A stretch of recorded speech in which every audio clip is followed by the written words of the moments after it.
dikasihi oleh Tuhan Yesus Kristus, di malam hari ini kita berjumpa kembali dalam perenungan ibadah Rabu, dan untuk mengantar waktu istirahat kita akan bersama-sama merenungkan firman Tuhan.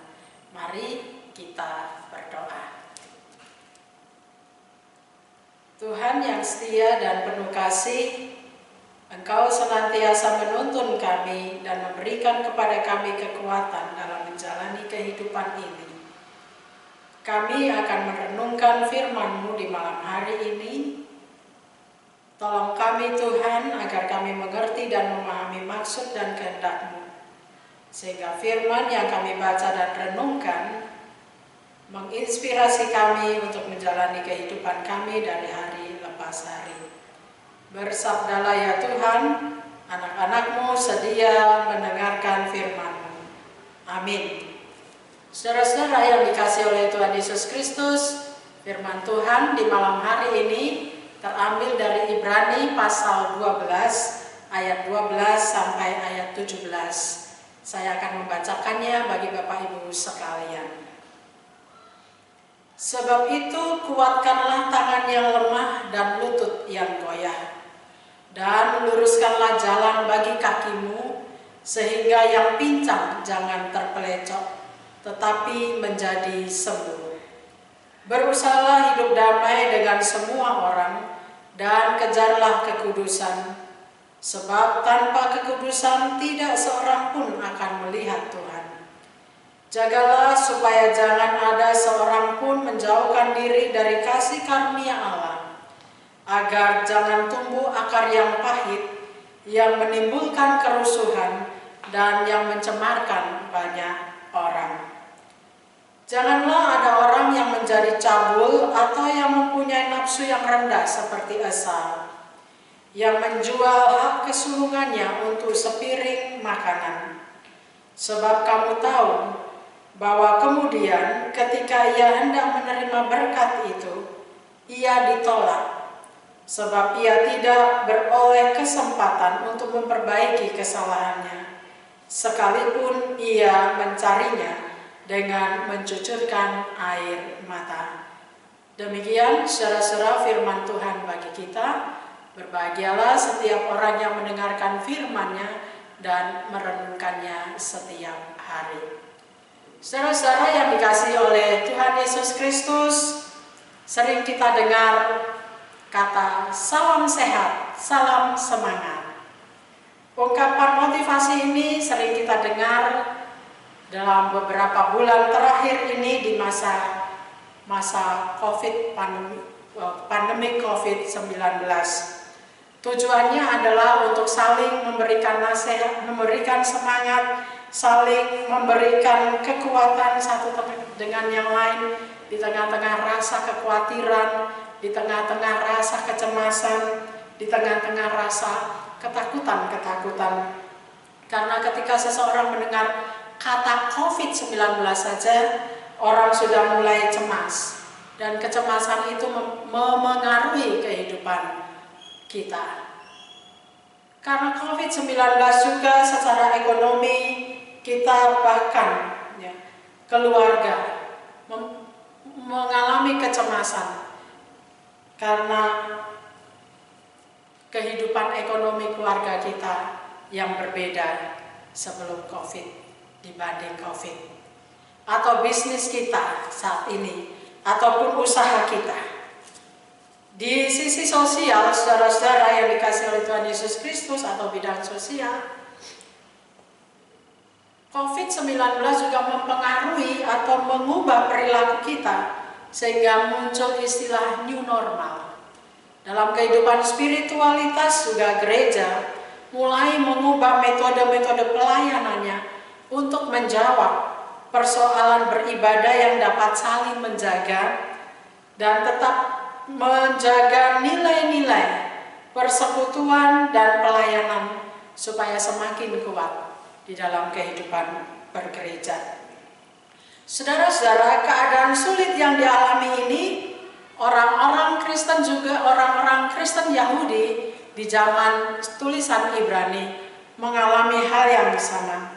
Mereka juga dalam keadaan yang sulit, dan dalam keadaan yang sulit itu mereka harus mempertahankan iman mereka kepada Kristus. Pertanyaannya, apakah bisa? Oleh karena itu, penulis Ibrani menyatakan bahwa hidup sebagai orang Kristen itu bukanlah hal yang ringan. Hidup orang Kristen itu ibarat seorang atlet yang harus berlari dalam pertandingan lari yang amat jauh, melelahkan, dan oleh karena itu adalah wajar ketika kita merasa capek, jenuh, putus asa, tawar hati, bahkan mungkin sudah tidak lagi ingin melanjutkan perjalanan kita. Menurut penulis, setiap orang Kristen harus mempunyai tujuan dalam hidupnya. Dia harus mengarahkan dirinya pada tujuan yang ingin dicapainya, agar bisa memacu semangat dan langkah kehidupannya untuk menuju kepada tujuan itu. Meskipun ada begitu banyak rintangan-rintangan yang harus dihadapi. Dan tujuan dari setiap orang Kristen itu adalah Kristus. Dan bacaan kita hari ini, ayat 12-17, merupakan sebuah motivasi yang diberikan penulis Ibrani kepada orang Kristen pada saat itu, khususnya pada ayat 11, yang menganalogikan hubungan antara orang tua dan anak. Orang tua yang sayang anak dan mengasihi anaknya tidak selalu memberikan semua yang diinginkan oleh anak-anak mereka. Namun semua dilakukan untuk mendidik anak-anaknya agar menjadi anak-anak yang baik. Demikian juga dengan Allah. Karena kasih karunia-Nya kepada kita, tidak semua hal yang menyenangkan yang kita inginkan diberikan oleh Allah kepada kita. Begitu juga dengan pelatih yang baik akan menempatkan atletnya sedemikian rupa sampai atlet itu mengalami kelelahan yang justru akan membuatnya menjadi lebih kuat dan memiliki daya tahan yang hebat. Sama seperti juga sebuah pohon yang tidak biasa diterpa oleh angin bisa cepat tumbuh dan tinggi. Namun ketika angin itu datang, ia akan cepat roboh karena tidak terbiasa untuk menahan angin. Tetapi pohon yang biasa menahan angin menghadapi badai angin, ketika angin dan badai menerpanya, ia tetap kokoh berdiri di tengah-tengah angin dan badai itu. Ayat 11, saudara-saudara, penulis menyatakan bahwa tiap pengajaran pada waktu diberikan itu tidak mendatangkan sukacita. Namun kita harus tetap bertahan, kita harus tetap setia dan memanfaatkan keadaan itu sehingga kita menjadi lebih kuat. Hasilnya apa Bapak Ibu? Hasilnya adalah buah kebenaran yang memberikan damai sejahtera. Oleh karena itu penulis Ibrani katakan kepada orang-orang Kristen Yahudi di zamannya bahwa ketika kita menderita harus belajar untuk bersikap secara positif, tidak protes kepada Tuhan ataupun mengasihani diri sendiri. Namun kita tetap percaya bahwa apa yang dilakukan Allah kepada kita adalah demi untuk kebaikan kita. Orang Kristen tetap bisa melihat hidup itu indah di tengah kesulitan yang ada. Melihat terang di dalam kegelapan. Melihat kekuatan dalam kelemahan. Dan ayat 12, penulis Ibrani menyampaikan kepada orang-orang Kristen di zamannya, dalam keadaan menderita, yang pertama dia katakan, bersemangatlah dan berjalanlah. Kuatkanlah dirimu, kuatkanlah tanganmu, kuatkanlah kakimu supaya tidak lumpuh. Dan ketika ia menguatkan kakinya, menguatkan tangannya, memberikan semangat bagi dirinya sendiri, ia juga menguatkan orang lain, berusaha untuk menguatkan orang lain dan menjaga dirinya agar tidak menjadi orang yang melemahkan sesama. Yang kedua, saudara-saudara yang dikasih oleh Tuhan Yesus Kristus, Ibrani juga mengatakan memberikan motivasi kepada orang-orang Kristen pada saat itu. Di tengah-tengah penderitaan yang mereka alami dan mereka didorong oleh Ibrani untuk melihat penderitaan secara positif. Maka yang kedua, Ibrani katakan, berusahalah untuk hidup damai dengan semua orang. Hal ini tidak mudah, namun setidaknya kita bisa menjaga diri kita agar tidak sampai terlebih dahulu menghancurkan perdamaian itu.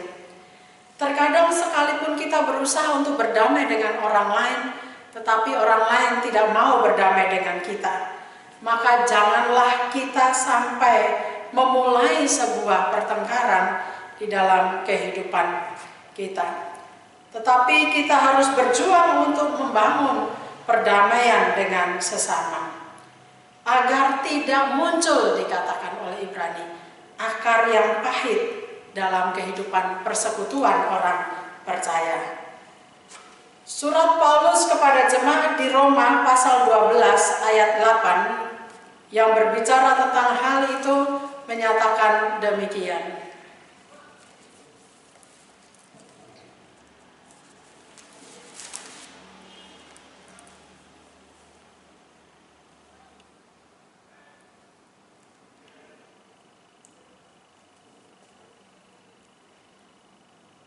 Jika karunia untuk ayat 2 pasal 12 ayat 8-nya.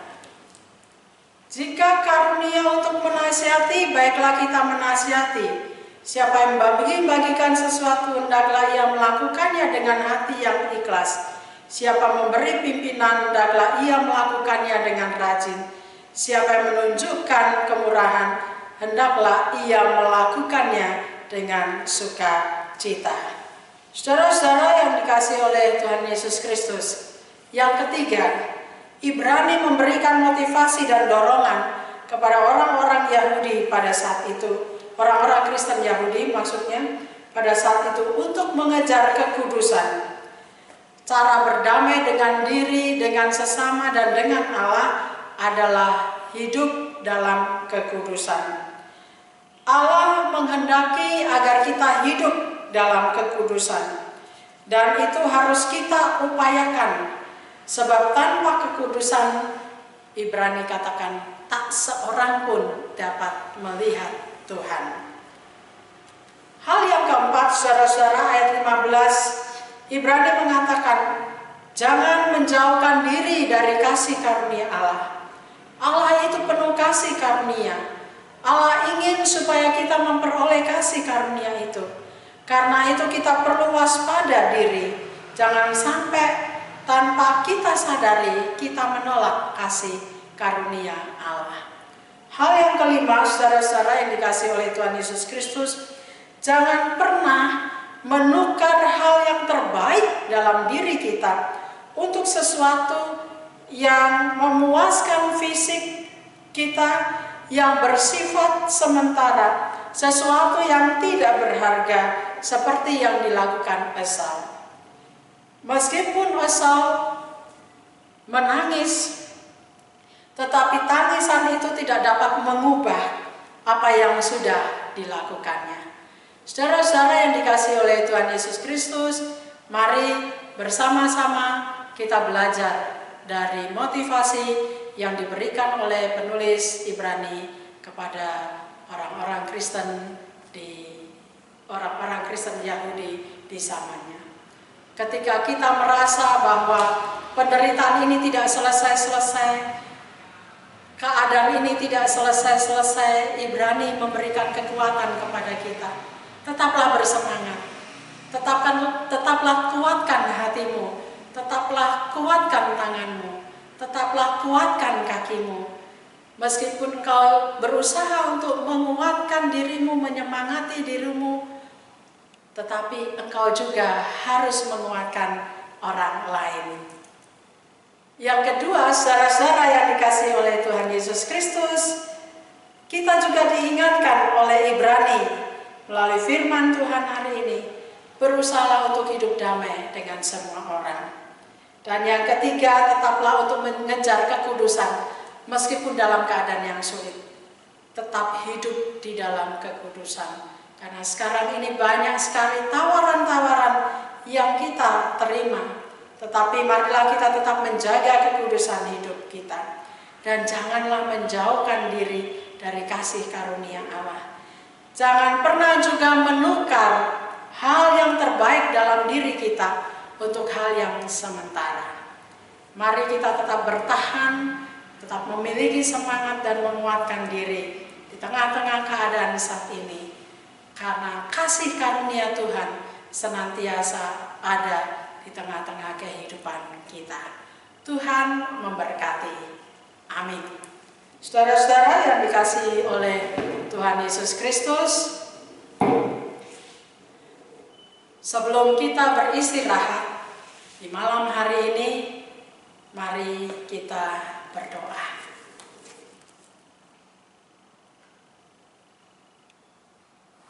Kami bersyukur dan berterima kasih kepadamu di hari ini Tuhan.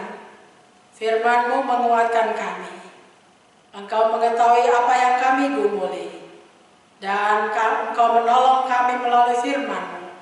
Apa yang kami alami saat ini adalah cara Tuhan untuk membuat kami menjadi pribadi-pribadi yang kuat.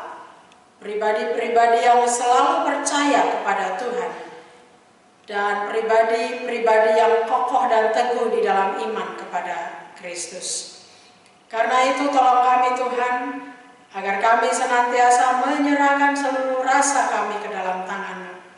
Baik kecemasan, ketakutan, kekhawatiran-kekhawatiran, Tuhan tolong kami, supaya kami senantiasa mau belajar untuk aktif melaksanakan perintah Tuhan, aktif bersedia dididik oleh Tuhan melalui peristiwa-peristiwa kehidupan yang kami alami. Sehingga kami hadir sebagai umat Tuhan yang mau bersaksi bahwa dalam keadaan yang sulit apapun, orang yang percaya kepada Tuhan selalu memiliki kekuatan dan semangat dalam menjalani hidup ini. Terima kasih untuk hari ini yang dapat kami lewati.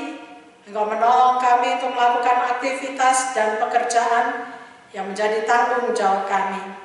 Engkau memberikan kepada kami kekuatan ketika kami melakukan tugas tanggung jawab dan ketika kami bersama-sama dengan rekan-rekan kerja kami dimanapun kami berada. Tuhan, kiranya hari ini yang peristiwa-peristiwa yang sudah kami alami menjadi sebuah refleksi dan perenungan kami di malam hari ini untuk melihat kembali akan firman-Mu bahwa segala sesuatu yang terjadi dalam hidup kami Tuhan nyatakan agar kami selalu menjadi pribadi yang kuat. Kami akan beristirahat, Tuhan memberkati kami dalam waktu istirahat kami malam hari ini. Tolong kami Tuhan, supaya kami dapat menikmati waktu istirahat kami dengan baik dan kami senantiasa dapat merasakan berkat-berkat-Mu yang mengalir atas kehidupan kami dan selama kami beristirahat. Jagai kami Tuhan dengan rahmat-Mu agar esok hari kami dapat bangun dan melakukan tugas dan aktivitas kami. Kami serahkan kehidupan malam hari ini ke dalam tangan Tuhan. Tuhan kiranya memberkati kami. Dalam nama Yesus Kristus Tuhan dan Juru Selamat kami yang hidup, kami berdoa dan bersyukur. Amin. Selamat malam Bapak Ibu dan saudara-saudara yang dikasihi oleh Tuhan Yesus Kristus. Selamat beristirahat. Tuhan kiranya memberkati Bapak Ibu sekalian.